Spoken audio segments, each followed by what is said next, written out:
musket across his knees. The Indians they had roped to a tree. Paris remembered the firelight on the pale trunks of the sea-grape trees and the shadows of their long, deformed-looking branches. That ceaseless litany of the frogs had concealed all sound of their approach. The Shanti, Kireku, had gone first, tall and lithe and soft-footed, with a visible appetite for murder. Or is it only now, Paris wondered, in the distrust and division of these later times, that I attribute this to him?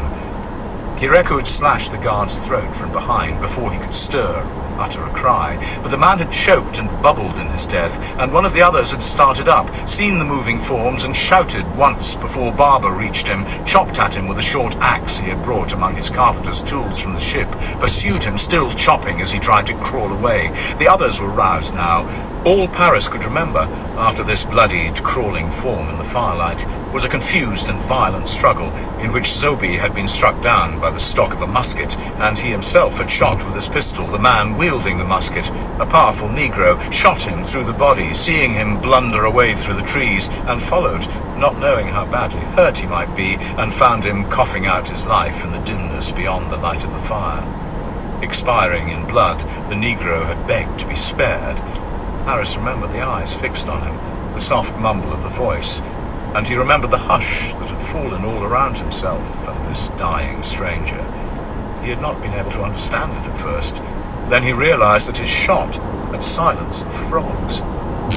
On this blood, and that of Wilson, whose death was still to come, their small republic had been founded.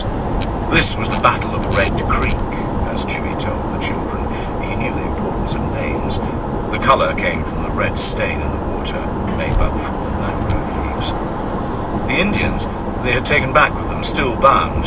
By yet another stratagem, deriving from the inspired Del Blanc, they had only been released later, ceremonially, before the whole people. They were copper-coloured, slender but robust, small-boned, with long, straight black hair and depthless, glittering eyes. They had remained mute in the hands of their new captors, and they made no sound when released from their bonds, refusing the food that was offered them, seeming slow to understand that they were free, but then slipping quickly away and vanishing into the darkness. Gratitude, however, there had been, or acknowledgement at least. 2 days later, a party of 20 men, their bodies shining with oil, their hair dressed with ornaments of shell and bone, came in deputation under the leadership of one with a headband of feathers and heavy earrings of shell lining. They sat for an hour in complete silence, and left gifts of shell ornament and carved arrowheads, sour oranges brought from abandoned Spanish settlements further north, above all, cakes made from kunti flour. It was to these Indians that the people of the settlement owed the knowledge of the kunti plant that had given them their staple food.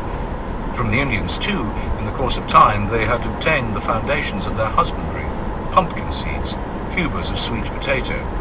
They had made gifts in their turn in the early days, using goods brought off the ship, clasp knives and kettles, which it had been Thurzo's intention to sell off in Jamaica. Some, like Kavanagh and Tongman and the Shanti people, had joined by degrees in the trade in skins with the settlements on the banks of the St. John River to the north. These neighbouring Indians, whose faces were tattooed in a pattern of concentric circles coloured red and blue, though hunting and fishing over the same grounds, and though skirmishing incessantly with tribes to the west of them, offered the settlement no further hostility. For them, too, the past merged easily into legend. The story of this rescue was repeated among them. The alliance became a kind of custom, and went unquestioned. There could be no doubt of it. Del Blanc had been right. In saving the 3 Indians, they had preserved themselves and made possible the survival of their colony. Not long afterwards, the execution of Wilson had brought acceptance of the need for the men to share the women, a problem in which they had nearly foundered, though it had been a matter of simple arithmetic from the start, with only 14 females surviving. 12 years, Paris thought.